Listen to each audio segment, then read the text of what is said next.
Good morning बच्चों। हम पढ़ रहे हैं अध्याय 4 केंद्रीय इस्लामी प्रदेश और भाग संख्या 2 में आज हम वेरी इंपॉर्टेंट 2 महत्वपूर्ण विषयों के बारे में बात करेंगे। ये विषय रहेंगे, पहला विषय रहेगा पैगंबर मोहम्मद का जीवन। पैगंबर मोहम्मद कौन थे, इनके जीवन में बारे में जानेंगे। और दूसरा है इस्लाम धर्म की शिक्षाएं, इस्लाम धर्म के संस्थापक कौन थे और इसकी शिक्षाएं क्या थी, वेरी इंपॉर्टेंट है, ये जानेंगे। तो ध्यान से आप सुनेंगे। सबसे पहले बात करते हैं हजरत मोहम्मद साहब की जीवनी। मोहम्मद साहब कौन थे, जिसके बारे में पहला प्रश्न था। बचपन के बारे में पढ़ लेते हैं। मोहम्मद इस्लाम के संस्थापक थे। इस्लाम धर्म जो ईजाद किया गया था, किसके द्वारा किया गया था, मोहम्मद साहब के द्वारा। तो ये संस्थापक के तौर पर जो है माने जाते हैं। 1 नंबर का प्रश्न पूछा जा सकता है। इस्लाम के पैगंबर के नाम से भी ये पैगंबर भी हुए, इस्लाम धर्म के पैगंबर भी कहा जाता है। तो पैगंबर मोहम्मद के नाम पे ये कब जाने गए, ये भी आगे हम पढ़ेंगे। इनका जन्म 570 ईस्वी में अरब के शहर मक्का में। अरब की बात करते हैं, आज का सऊदी अरब जो है वो कहा जाता है। तो उस समय अरब कहते थे, सऊदी अरब नहीं कहते। अब इसका आधुनिक नाम जो है वो सऊदी अरब है। तो मक्का में इनका जन्म हुआ। और कुरैश कबीला, देखिए हर कबीले का अपना एक जो है संबंध था किसी जाति से। तो ये कुरैश जो है कबीला था। और इनके माता का नाम था अमीना और पिता का नाम था अब्दुल्ला। जब इनका जन्म हो तो उस समय जो अब्दुल्ला थे, इनके जो पिता थे, वो व्यापार के सिलसिले में मदीना गए हुए थे।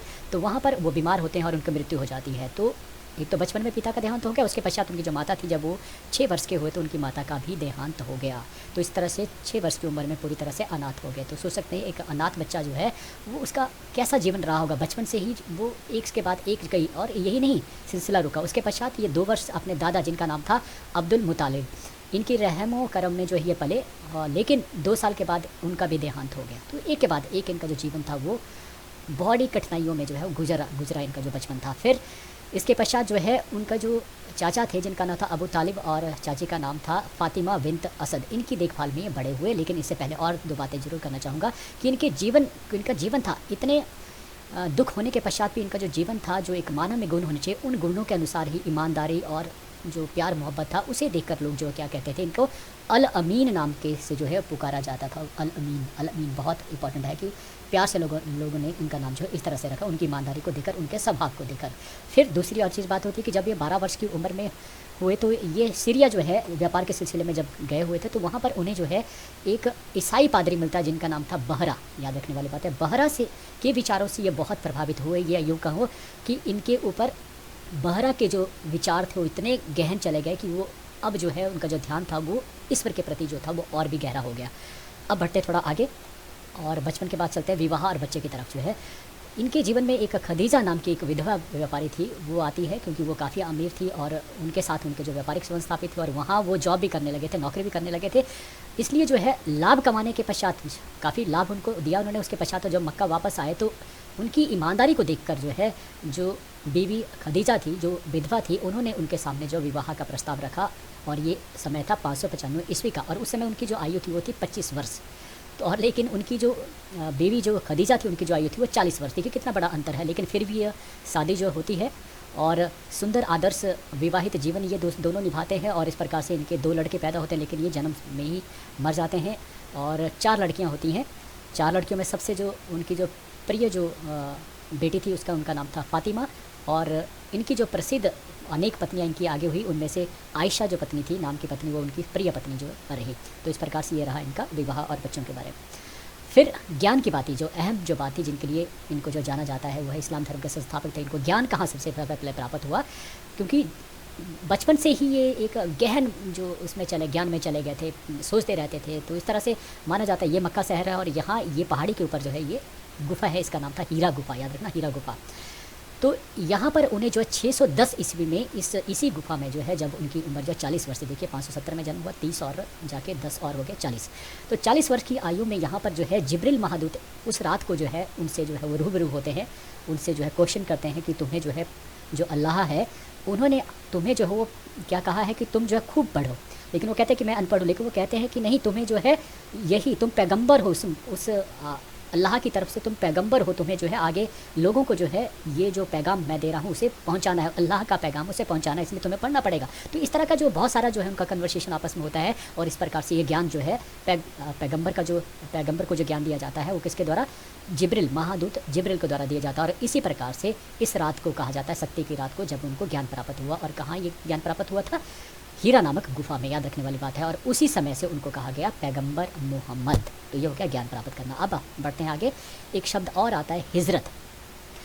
हिजरत क्या है? देखिए 612 ईस्वी में इन्होंने पहला जो उपदेश था, 610 में इनको जो ज्ञान प्राप्त हो गया था और 2 साल के पश्चात ये पहला उपदेश देते हैं मक्का में, अपने ही जन्म स्थान जहाँ पे उनका जन्म हुआ था।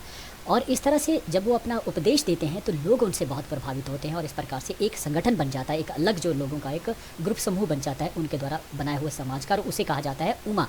याद रखना, उस समाज को कहा गया उमा। तो एक तरह से जो उमा समाज था वही बाद में जो है कन्वर्ट हो गया इस्लाम में। एक नया जो है वो एक नया धर्म भी बोल सकते हैं, एक नई जात जो है पैदा होगी, इस्लाम। ठीक है, हालांकि उनका जो है कुरैश एक जाति में जो है वो जन्म हुआ था, लेकिन अब उन्होंने जो है एक नया समाज जो स्थापित किया, कुरैश से बदल कर क्या आ गया, अब उमा समाज, और उसी को कहा गया इस्लाम का समाज। तो इस प्रकार से ये फ़र्क है दोनों में। तो इसके साथ साथ क्या था कि जो कुरैश जो कबीले के लोग थे, जैसे कुरैश जाति से संबंधित व्यक्ति थे, अब उनको लगा क्योंकि उनका जो समाज था वो कहीं ना कहीं खतरे में था, एक नए समाज का उदय हो रहा था, और उसे देखकर जो कुरैश जो लोग थे वो बहुत ईर्ष्या करने लगे थे। तो इसके कारण क्या था, अब मोहम्मद साहब को जो है वो छोड़ना पड़ा मक्का, अपनी जन्मस्थली को, और कहाँ जाना पड़ा, मदीना जाना पड़ा। और ये जो यात्रा थी मक्का से मदीना की यात्रा, ये घटी 28 जून को मक्का से चले और 2 जुलाई को ये मदीना पहुँच गए, और इसी यात्रा को कहा गया हिजरत। बिल्कुल आसान है, इसी घटना को कहा गया हिजरत। तो यहाँ से ही इस्लामी कैलेंडर जो हिजरी जो है वो हिजरत से हिजरी जो है वो शुरू हो गया। तो हिजरी संवत जो है वो शुरू हुआ हिजरत से। क्लियर हो गया? आगे बढ़ते हैं। अब विभिन्न लड़ाइयाँ आता नहीं है, लेकिन जानना बड़ा इंपॉर्टेंट है कि मोहम्मद साहब ने कौन कौन सी लड़ाई अपने समय में जो है लड़ी जो थी।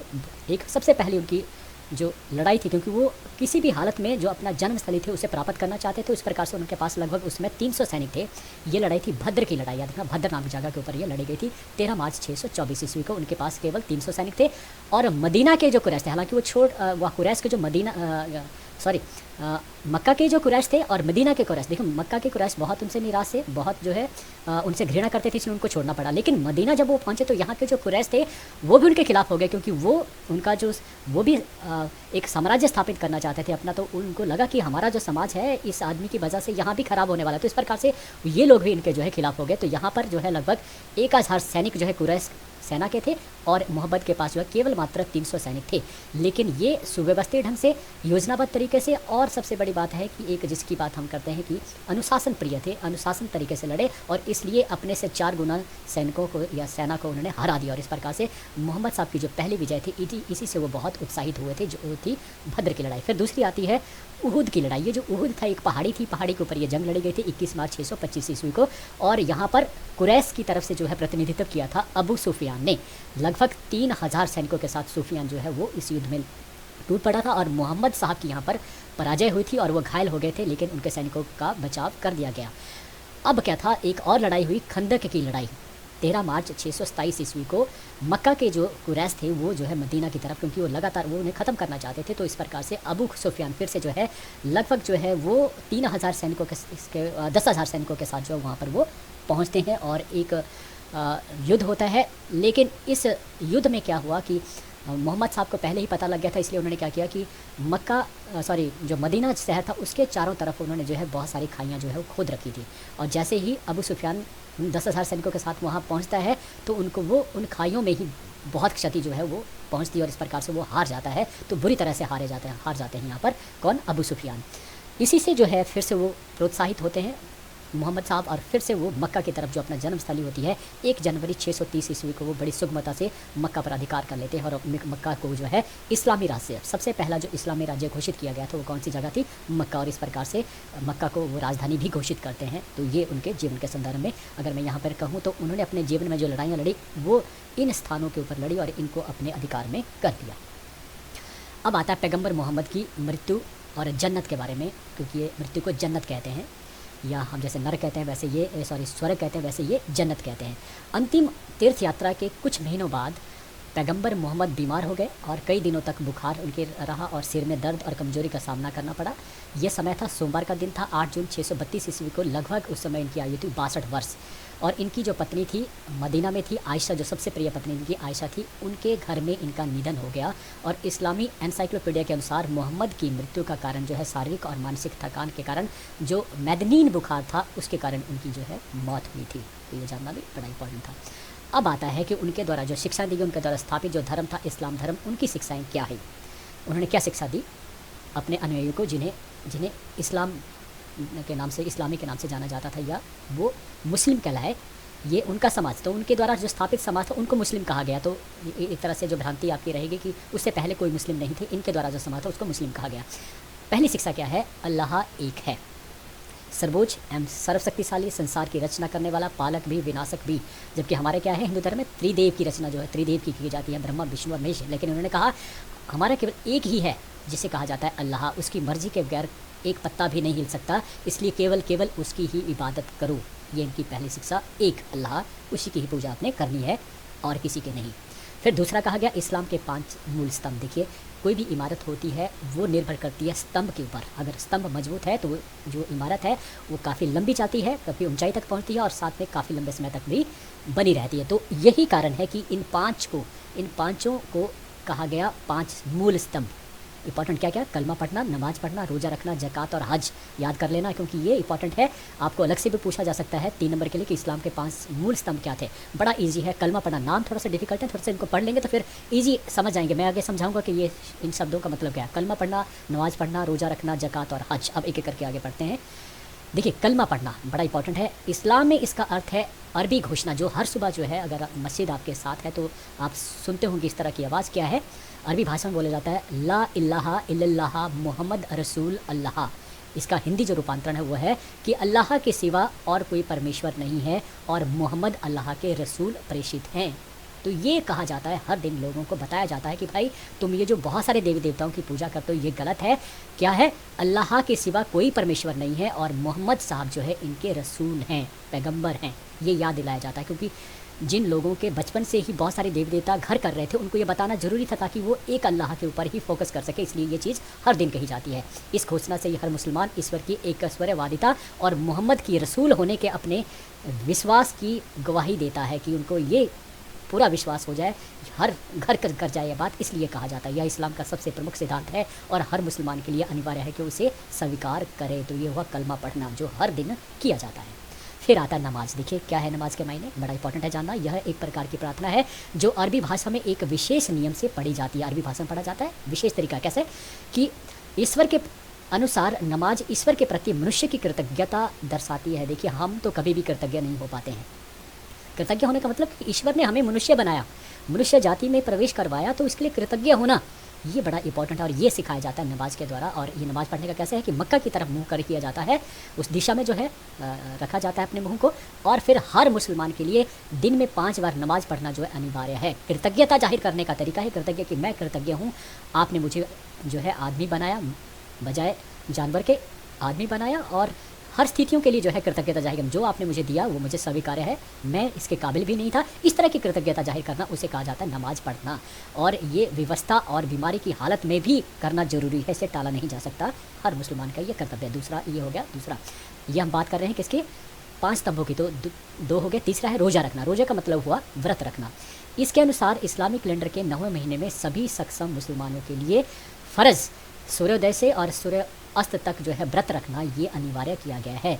रोजे में हर प्रकार का खाना पीना वर्जित है, कुछ भी खाना पीना वर्जित है। अन्य व्यर्थ कर्मों से भी अपने आप को दूर रखना, यौन गतिविधियों से वर्जित अलग रहना, और व्यवस्था में रोज़ा रखना आवश्यक नहीं है। अगर आप बहुत ज़्यादा बीमार हैं तो आप जो है रोजे नहीं रखते हैं, ये भी थोड़ा सा आपको दिया गया छूट।